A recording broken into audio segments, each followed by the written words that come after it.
नमस्कार साथियों, I study online में मैं अनिल सैनी आप सभी का एक बार फिर स्वागत करता हूं। तो हम चर्चा कर रहे थे अपने बीएससी फाइनल ईयर के पेपर नंबर फर्स्ट के ऊपर, और जो अपनी यूनिट नंबर फर्स्ट है ग्रुप थ्योरी, अपन उसको लास्ट क्लास में कंप्लीट कर चुके थे। आज हम आगे बढ़ते हैं और स्टार्ट करते हैं अपनी यूनिट नंबर सेकंड।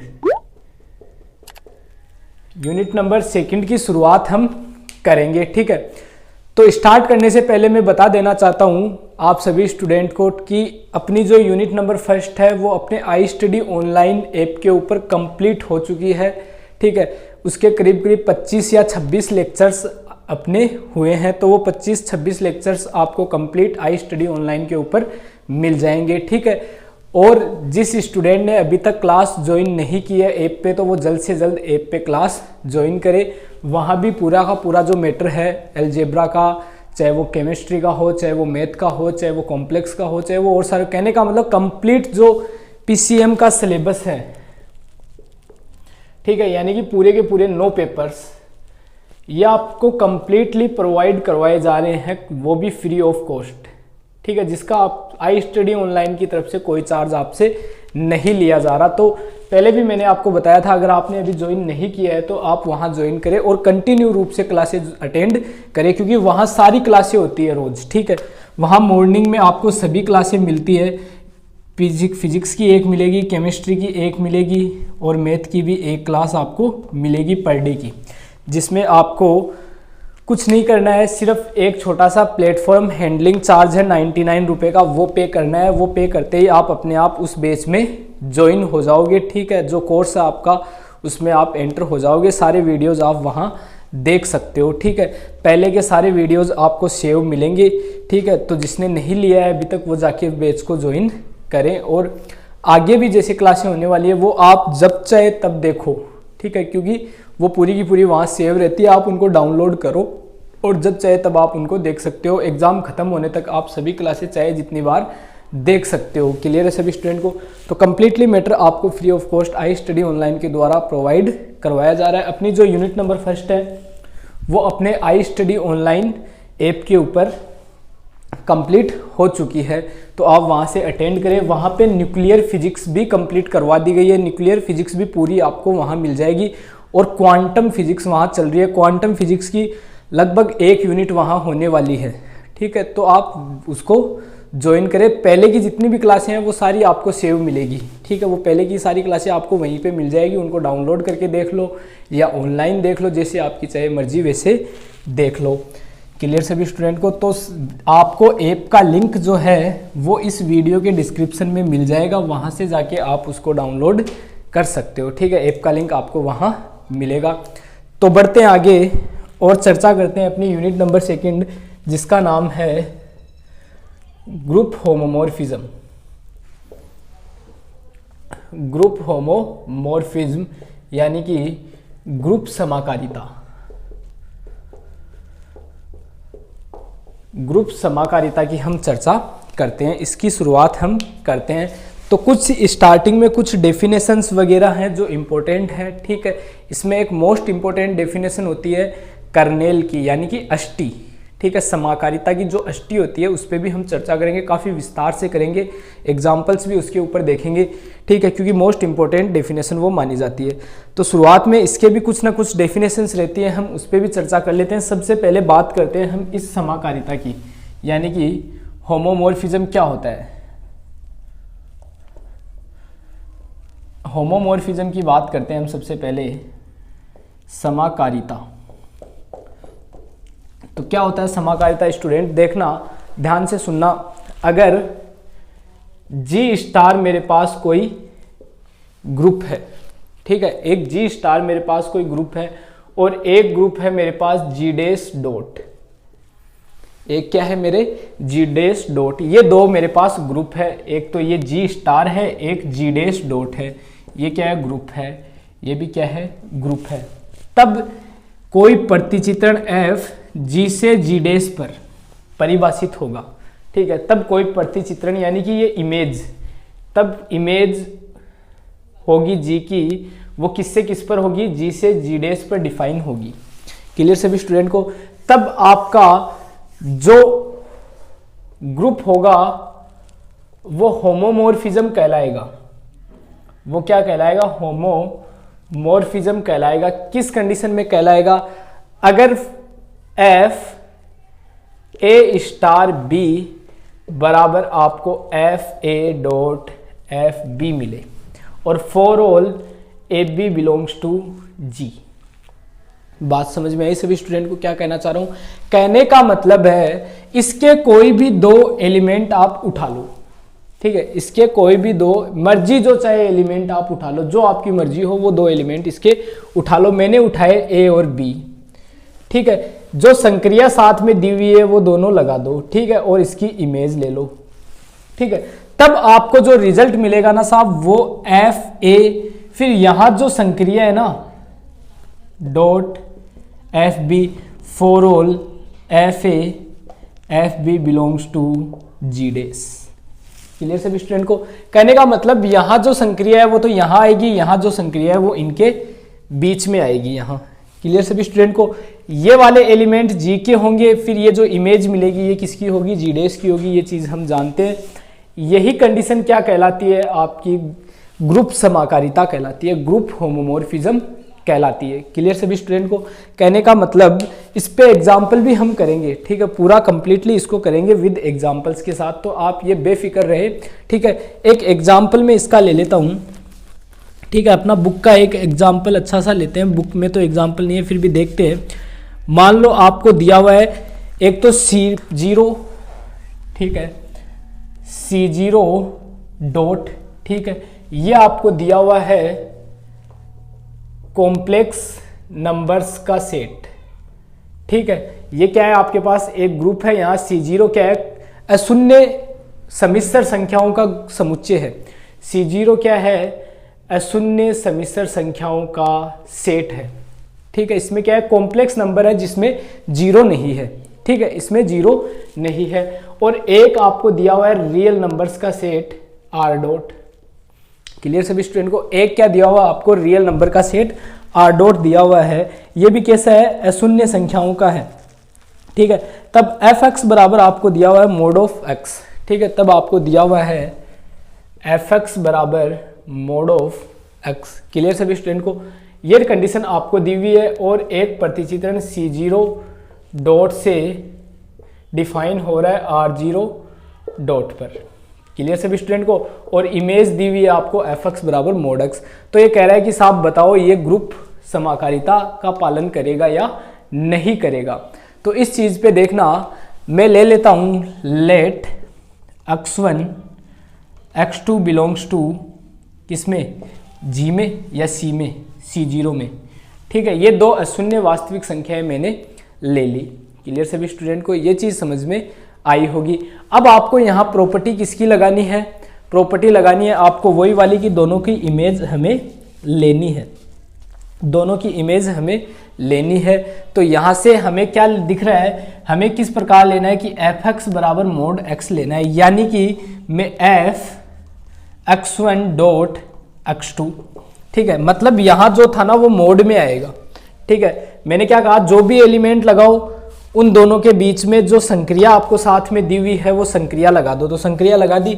अब ये क्या पालन कर रहा है कि जो भी इसके ब्रैकेट में होना साथ में उस पे मोड आएगा, क्योंकि ये यहाँ था तो इसका रिजल्ट क्या मिला? मोड मिला। तो यहाँ से क्या आ गया साहब? मोड x1 डॉट x2 आ गया। क्लियर सभी स्टूडेंट को?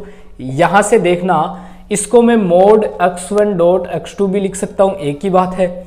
इसका मतलब क्या है? f(x1) है, इसका मतलब क्या है? f(x2) है।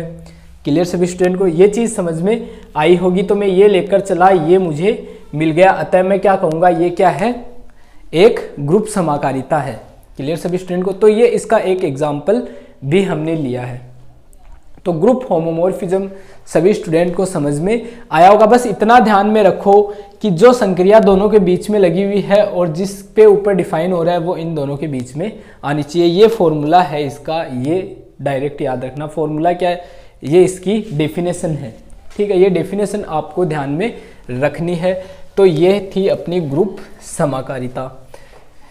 क्लियर हुआ सभी स्टूडेंट को? आगे हम बढ़ते हैं और बात करते हैं अब इसमें कुछ टाइप्स की। उसके बाद आता है इसमें नेक्स्ट जो इसके टाइप्स हैं उसकी बात करते हैं, अंतरकारिता।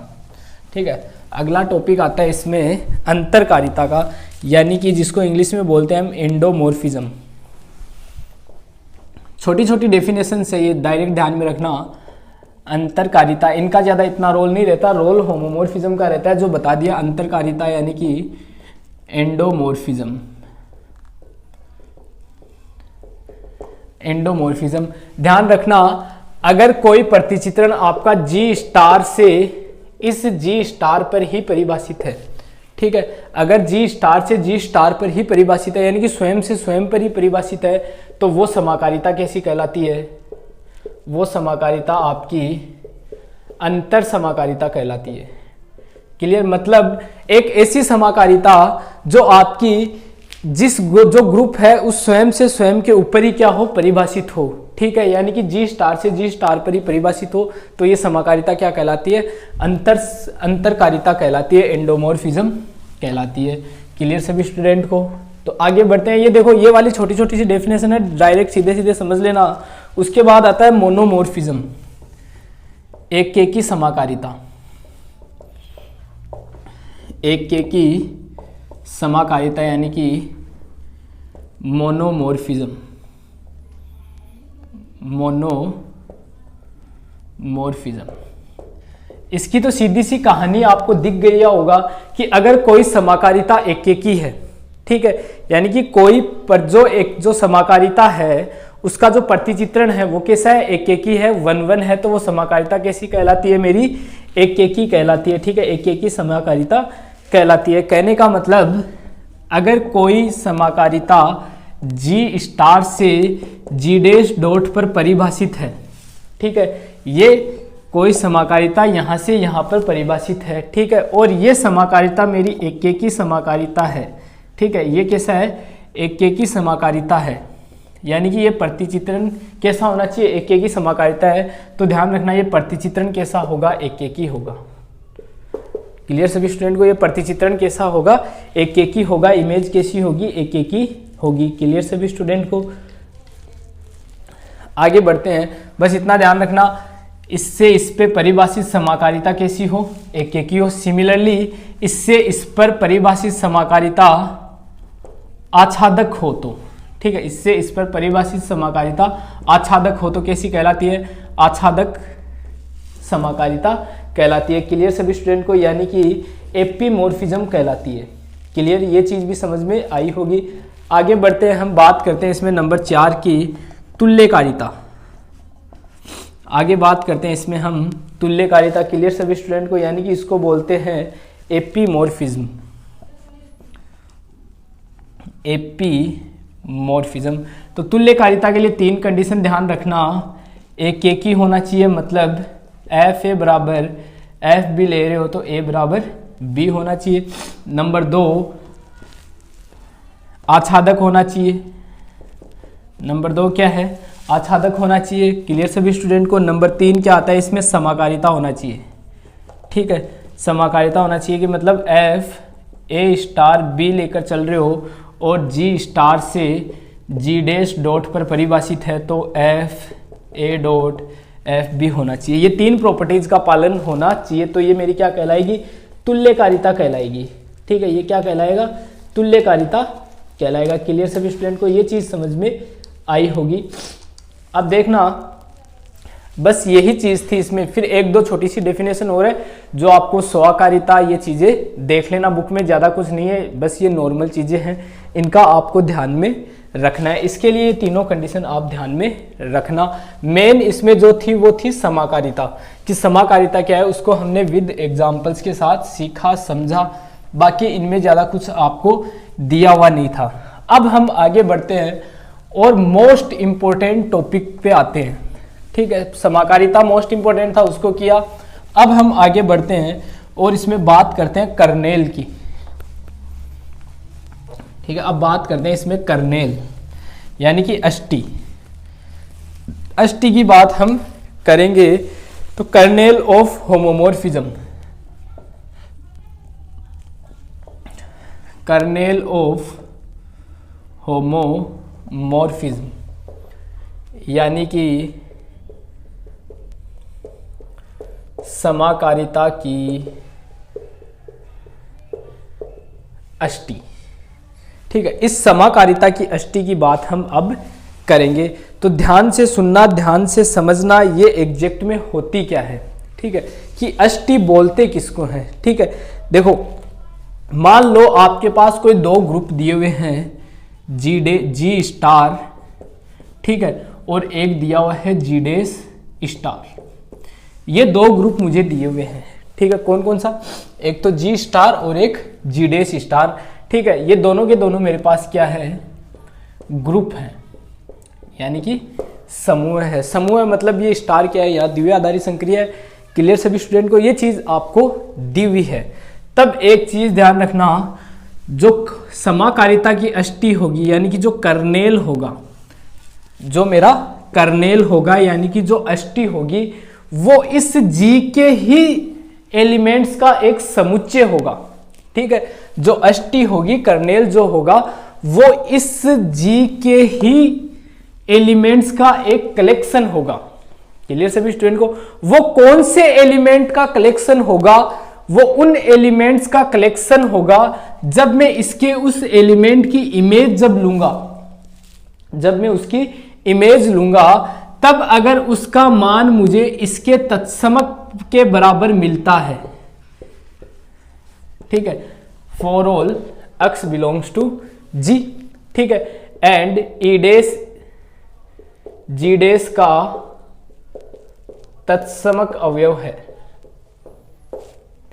जी डेस ई डेस का क्या है, तत्समक अवयव है। क्लियर सभी स्टूडेंट को, आपको क्या करना है, इसका जो भी एलिमेंट उठाओ, ठीक है, इसका कोई भी एलिमेंट उठाया मैंने XYZ, उसका मैंने प्रतिचित्रण लिया। ठीक है, उसकी मैंने इमेज ली जो मुझे दी हुई है। मान लो fx बराबर अगर mod x दी हुई है, जो भी मुझे क्वेश्चन में दी हुई है, वो इमेज मैंने उसके ऊपर अप्लाई की। अप्लाई करने के बाद अगर मुझे उसका मान ई डेस यानी कि इसके आइडेंटिटी के बराबर मिल रहा है, ठीक है, मतलब इसके एलिमेंट की इमेज इसके तत्समक के बराबर है, ठीक है, तो मेरी उन एलिमेंट्स का कलेक्शन ही क्या कहलाएगा, अष्टी कहलाएगी समाकारिता की। मतलब आप इस जी के वो एलिमेंट उठा लो, ठीक है, इस जी के आप वो एलिमेंट उठा लो जिसकी इमेज क्या मिल रही है, आपको आइडेंटिटी मिल रही है। मैंने उठाया यहां अक्स, ठीक है, अक्स की इमेज मुझे आइडेंटिटी मिल गई। ठीक है, मैंने उठाया यहां से वाई, वाई की इमेज मुझे आइडेंटिटी मिल गई। ठीक है, तो यहां से इसका जो अष्टी होगी वो क्या होगी, अक्स और वाई होगी, कर्नेल ऑफ होमोमोर्फिज्म। बात समझ में आई, कर्नेल क्या होता है, मतलब कहने का मतलब कर्नेल जी के ही एलिमेंट्स का एक समुच्चय होता है। कर्नेल एग्जेक्ट में क्या होता है, जी के ही एलिमेंट्स का एक कलेक्शन होता है, और उस कलेक्शन में वो एलिमेंट होते हैं जिनकी आप इमेज लेते हो, तो वो इमेज आपको जी डेस के तत्समक अवयव के बराबर मिलनी चाहिए। ठीक है, अगर जी डेस का तत्समक 1 है तो इसके एलिमेंट की इमेज 1 आनी चाहिए। ठीक है, जिस जिस एलिमेंट की इमेज 1 मिलेगी वो क्या होंगे, कर्नेल होंगे।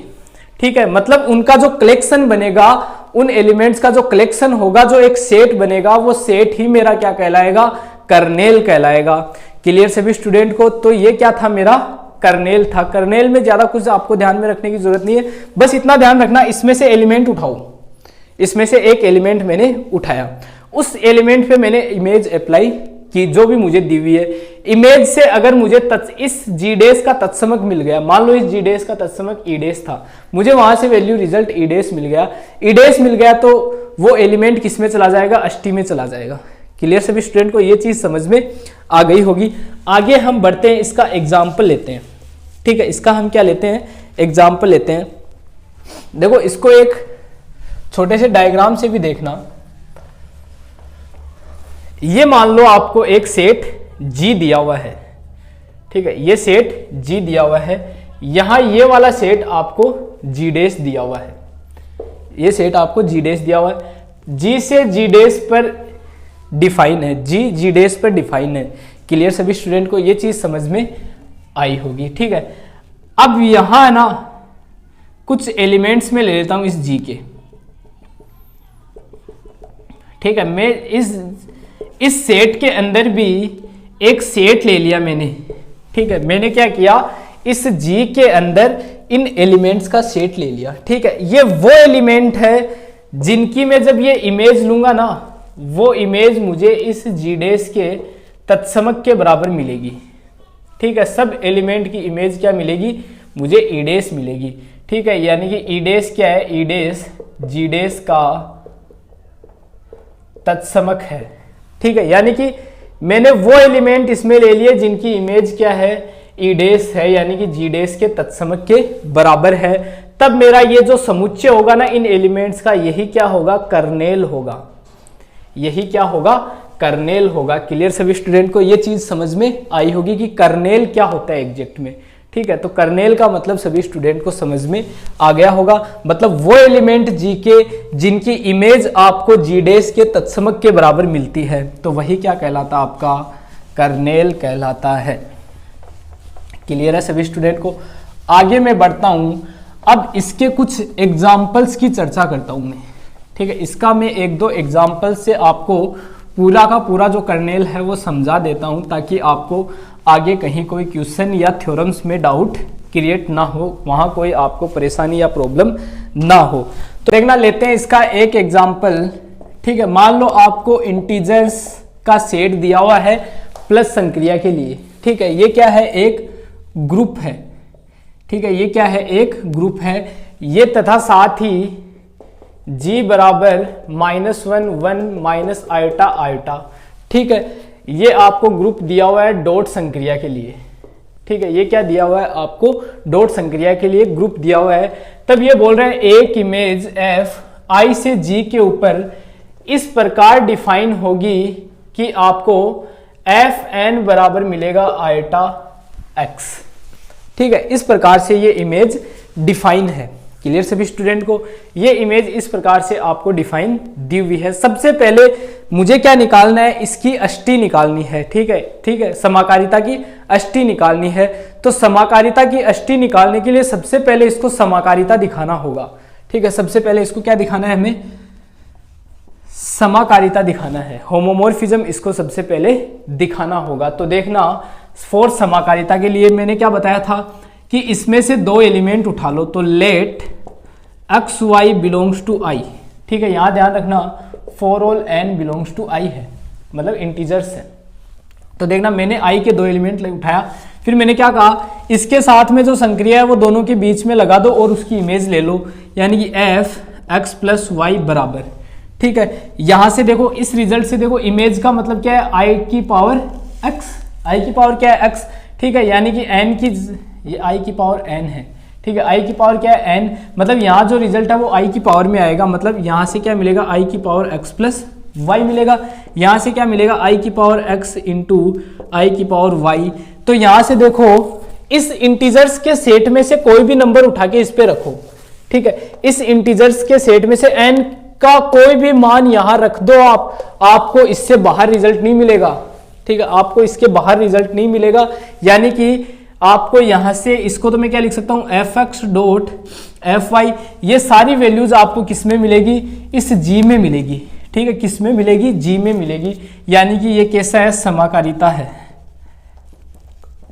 अतः समाकारिता है। यहां से आपको मान या तो आयटा मिलेगा या माइनस आयटा मिलेगा या 1 मिलेगा या -1 मिलेगा, इसके अलावा आपको कुछ भी नहीं मिलेगा।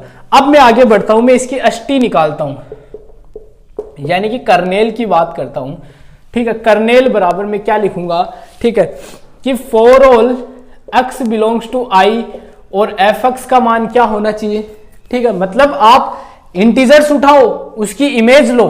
ठीक है, मतलब इस i में से आप एलिमेंट उठाओ, उसकी इमेज लो, वो इमेज आपको किसमें मिलनी, क्या मिलनी चाहिए, इस G का तत्समक मिलना चाहिए। इस G का तत्समक कौन होगा, डॉट संक्रिया के लिए हम जानते हैं तत्समक 1 होता है। ठीक है, तो इसका तत्समक क्या होगा, 1 होगा। मतलब क्या मिलना चाहिए आपको, fx बराबर 1। मतलब कर्नेल उन एलिमेंट्स का कलेक्शन होगा कि आप i में से जो भी उठाओ उसका मान क्या मिलना चाहिए, 1 मिलना चाहिए। तो आओ साहब अपन देखते हैं कौन कौन से एलिमेंट इसमें होंगे। सबसे पहले मैंने इसमें से उठाया। ठीक है, इसमें से उठाते जाओ आप और यहां पुट करते जाओ। ठीक है, आप नंबर्स उठाते जाओ और यहां पुट, मैंने 1 उठाया, आइटा की पावर 1 क्या मिला, आइटा मिला, 1 नहीं मिला। 2 उठाया तो क्या मिला, आइटा स्क्वायर माइनस 1 मिला, 1 अभी भी नहीं मिला। 3 आइटा की पावर क्यूब बराबर, यहां भी कुछ नहीं मिला, माइनस आइटा मिला, तो ये भी नहीं होगा। फिर मैंने 4 उठाया तो मुझे क्या मिला, आइटा की पावर 4, यानी कि eta square into eta square minus 1 into minus 1, मतलब मुझे f बराबर 4 पे मिला। ठीक है, यानी कि एक एलिमेंट तो इसका क्या हो गया, 4 हो गया। ठीक है, अब और देखो, अब और एक चीज देखो, मुझे f -4 पे देखो, आइटा की पावर -4। ठीक है, मैंने क्या देखा, -4 पे देखा, तो इस आइटा की पावर -4 का मान भी क्या होगा, प्लस का 1 होगा, यानी कि प्लस माइनस 4 मिला। इसी प्रकार आपको 8 पर मिलेगा, मतलब plus minus 8, plus minus 12, plus minus 16, plus minus 20, इस प्रकार ये चलता रहेगा। ये क्या होगी, इसकी अष्टी होगी। ये क्या होगी, इसकी अष्टी होगी, कर्नेल होगा। समझ में आया होगा सभी स्टूडेंट को। आपको क्या करना है, इस आई में से एलिमेंट उठाओ और यहां रखो। ठीक है, और यहां रखो। अगर आपको इसका मान तत्समक मिल जाता है तो आप क्या कहोगे, वो एलिमेंट इसका कर्नेल होगा, मतलब इस सेट में होगा। तो मैंने क्या किया, वहां से इंटीजर्स में उठाता गया, इसमें पुट करता गया, तो ये नंबर्स वो थे जो मुझे आइडेंटिटी दे रहे थे। रिजल्ट आइडेंटिटी क्या होगा, इसका 1 होगा। ठीक है, आइडेंटिटी हमेशा जिस पे डिफाइन हो रहा है, इस पे डिफाइन हो रहा है, तो इसका आइडेंटिटी देखो क्या है, 1 है। तो रिजल्ट आपको क्या मिलना चाहिए, 1 मिलना चाहिए। यहां से मुझे रिजल्ट क्या मिल रहा था, 1 मिल रहा था, इसलिए ये क्या होगी, इसकी अष्टी होगी। क्लियर सभी स्टूडेंट को। आगे मैं बढ़ता हूं, एक क्वेश्चन और लेता हूं। ठीक है, एक क्वेश्चन में और लूंगा और वहां से मैं बताऊंगा आपको कि और किस प्रकार से आप निकाल सकते हो। तो बढ़ते हैं आगे। एक क्वेश्चन वो पहले वाला ही ले लेते हैं जो स्टार्टिंग में हमने लिया था। ठीक है, उसी को ले लेते हैं। ठीक है, लेट C0 किसके लिए दिया हुआ था, डॉट के लिए। ठीक है, यानी कि ये कैसा था, अशून्य समिश्र संख्याओं का सेट था, अशून्य समिश्र संख्या। ठीक है, ये डिफाइन था मेरा R0 डॉट पर। ये कैसा था, अशून्य वास्तविक। ये कैसा था, अशून्य वास्तविक था। ये चीज मुझे दी हुई थी। कहने का मतलब आपको f C0 से R0 पर इस प्रकार डिफाइन है कि fx बराबर आपको रिजल्ट क्या मिलना चाहिए, मोड x मिलना चाहिए। ये इस प्रकार से आपका डिफाइन था। ये चीज क्लियर है सभी स्टूडेंट को। यही आपको क्वेश्चन दिया हुआ था। और for all x belongs to C0। Clear सभी स्टूडेंट को, ये चीज समझ में आई होगी। तो समाकारिता तो हम इसमें प्रूफ कर चुके थे, मैंने स्टार्टिंग में प्रूफ कर दिया था। मैं तो अष्टी पे चलता हूं, अष्टी निकालता हूं इसकी, कि इसकी अष्टी क्या होगी। ठीक है, बात करते हैं अष्टी की, यानी कि कर्नेल की। ठीक है, कर्नेल क्या होगा कि इस C0 का एलिमेंट उठाओ, उसकी इमेज क्या मिलनी चाहिए। अब देखो, रियल संख्याओं का समुच्चय है, अशून्य वास्तविक संख्याओं का समुच्चय, डॉट की संक्रिया है। तो डॉट की संक्रिया के लिए तत्समक क्या होता है, हमेशा 1 होता है। मींस fx का मान क्या मिलना चाहिए, 1 मिलना चाहिए। मतलब इस सेट में वो एलिमेंट होंगे जो C0 के वो हैं जिनकी इमेज आपको क्या मिलनी चाहिए, 1 मिलनी चाहिए। तो चलो साहब, मैंने इससे एक एलिमेंट उठाया। ठीक है, x प्लस आइटा y समिश्र संख्याओं का है, मतलब कॉम्प्लेक्स और सॉरी नंबर और इमेजिनरी, रियल और इमेजिनरी दोनों मिक्स होंगे, तो यही मैं उठाऊंगा। अब मुझे ये बताओ साहब कि इसकी जब मैं इमेज लूं, यानी कि mod of x plus eta y, किस केस में मुझे ये रिजल्ट 1 देगा, किस केस में मुझे ये रिजल्ट 1 देगा। मुझे ये उसी केस में रिजल्ट 1 देगा जब x का मान तो 1 हो प्लस y का मान 0 हो। ठीक है, इसी केस में देगा। एक कौन से केस में देगा, एक देगा -1 प्लस आइटा इंटू 0 बराबर 1। ये दो ही केस होंगे जिसमें मुझे ये रिजल्ट 1 देगा। कहने का मतलब आपका जो कर्नेल होगा, वो कर्नेल क्या होगा, वो होगा 1 प्लस आइटा 0 एक तो। ठीक है, एक आपका होगा -1 प्लस आइटा 0। ठीक है, ये कलेक्शन आपको मिलेगा कर्नेल के लिए। ठीक है, इसके अलावा और कोई ऐसी अशून्य समिश्र संख्या नहीं होगी जिसके लिए आपको आइडेंटिटी 1 मिले। सिर्फ यही दो होगी जिसमें आपको आइडेंटिटी 1 मिलेगा। क्लियर सभी स्टूडेंट को ये चीज भी समझ में आई होगी। तो एक क्वेश्चन और कंप्लीट होता है यहाँ पे।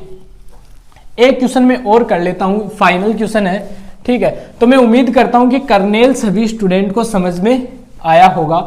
थोड़ा और आगे बढ़ते हैं और इसको एक क्वेश्चन के साथ फिनिश करते हैं, ठीक है। एक क्वेश्चन और दिया हुआ है आपको बुक में, इसको भी ले लेते हैं। क्वेश्चन कह रहा है C प्लस तथा R प्लस दो ग्रुप है, ठीक है। तब ये कह रहा है कि f C से R पर इस प्रकार डिफाइन है कि f x plus eta y बराबर आपको अक्स मिलना चाहिए और ये एक समाकारिता भी है, ठीक है। ये एक समाकारिता भी है, तो आपको इसकी अष्टी बतानी है, ठीक है। तो देखना सॉल्यूशन, पहले तो देख लो समाकारिता कैसे है, ठीक है। मैंने क्या बताया था कि इस C के दो एलिमेंट उठा लो। मैंने उठा लिया माना x1 प्लस आइटा y1 ले लिया, एक ले लिया x2 plus eta y2 belongs to C, ठीक है। C का मतलब क्या है, कॉम्प्लेक्स नंबर। तो मैंने इससे ये दो एलिमेंट उठा लिए। जो संक्रिया दी हुई है वो इनके बीच में लगा दो, उसकी इमेज ले लो। Means f of x1 plus eta y1 plus x2 plus eta y2, ठीक है, इक्वल्स टू, यहां से मैं देखो इसको थोड़ा सोल्व करता हूं। f ऑफ x1 x2 को एक साथ ले लेता हूं, तो x1 प्लस x2, फिर प्लस आइटा कॉमन ले लेता हूं y1 प्लस y2। क्लियर सभी स्टूडेंट को ये चीज समझ में आई होगी। अब देखो x प्लस आइटा y का मान क्या आ रहा है, x आ रहा है, मतलब यहां जो एलिमेंट है रिजल्ट में वो आएगा, आइटा वाला रिजल्ट में नहीं आएगा। यानी कि आइटा वाली टर्म ये है, ये रिजल्ट में नहीं आएगी। रिजल्ट में कौन आएगा, f, रिजल्ट में कौन आएगा, x1 प्लस x2 आएगा। मतलब इसका रिजल्ट हमें क्या मिलेगा, x1 प्लस x2 मिलेगा अकॉर्डिंग टू अपनी मैपिंग के अकॉर्डिंग हमें ये रिजल्ट मिल जाएगा। क्योंकि आप चेक कर लो, x आ रहा था यहां, ठीक है, मतलब आइटा वाली टर्म रिजल्ट में नहीं आएगी, ये आइटा वाली टर्म है, ये रिजल्ट में नहीं आएगी। कौन आएगा, सिर्फ ये आएगा। तो x1 प्लस x2, इसको मैं क्या लिख सकता हूं, f of x1 plus eta y1 plus इसको मैं क्या लिख सकता हूं, f of x2 plus eta y2। Clear सभी स्टूडेंट को। यानी कि ये कैसा हो गया, समाकारिता तो हो गया। ये कैसा हो गया, समाकारिता हो गया। अब मैं निकालता हूं कर्नेल, कर्नेल क्या कह रहा है साहब कि इसका एलिमेंट उठा लो आप, यानी कि x plus eta y belongs to C, ठीक है। देन आपको f of x plus eta y बराबर क्या मिलना चाहिए, इस r प्लस का तत्समक। अब r प्लस का तत्समक, प्लस के लिए तत्समक हमेशा क्या होता है, 0 होता है। मतलब इसका रिजल्ट क्या मिलना चाहिए, आपको 0 मिलना चाहिए। ये बात समझ में आई सभी स्टूडेंट को। तो मैं क्या करता हूं, इसमें से बारी बारी से नंबर उठाता जाता हूं, ठीक है। सबसे पहले कब 0 मिलेगा, ये चीज देखना।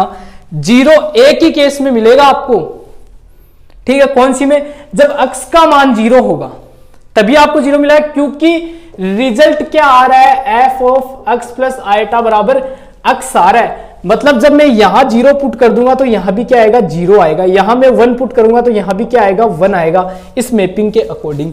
यानी कि x का मान तो 0 आएगा, ठीक है। y का मान पे डिपेंड ही नहीं कर रहा है, तभी 0 देगा।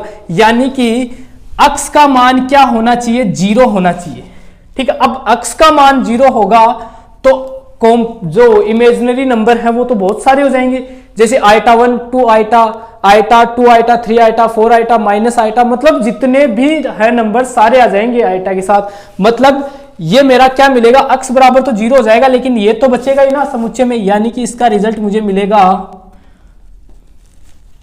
काल्पनिक संख्याओं का समुच्चय, काल्पनिक संख्याओं का समुच्चय मिलेगा। क्लियर सभी स्टूडेंट को, क्योंकि और साथ में x का मान क्या मिलेगा, 0 मिलेगा, तभी 0। अब आप यहां ये काल्पनिक संख्या कितनी ही ले लो, अगर आप सबसे पहले तो वो लो जहां अक्स का मान 0 पुट करते जाओ, ठीक है, अक्स को तो कांस्टेंट कर दो 0 पे। अब आप y का मान ले लो, हर बार 0 ही मिलेगा क्योंकि ये कह रहा है कि सिर्फ डिपेंड अक्स पे कर रहा है। अक्स का मान 0 ले लिया।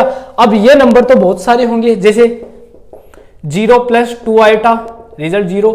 f of 0 plus 3 eta 0, f of 0 plus 4 eta, इसका रिजल्ट भी 0। मतलब इन सबका रिजल्ट 0 ही मिल रहा है। लेकिन किन संख्याओं का समुच्चय आएगा इसमें ये मत कह देना कि सर 0 ही आएगा, 0 नहीं, ये जो कौन सी संख्या है आपकी, काल्पनिक संख्याएं हैं, तो काल्पनिक संख्याओं का समुच्चय आएगा इसमें।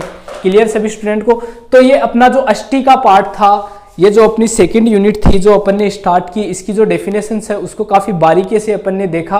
उम्मीद करता हूँ सभी स्टूडेंट को समझ में आया होगा। मिलते हैं अपनी अगली क्लास में कुछ इंपॉर्टेंट थ्योरम के साथ। तब तक के लिए आपका दिन शुभ रहे। धन्यवाद।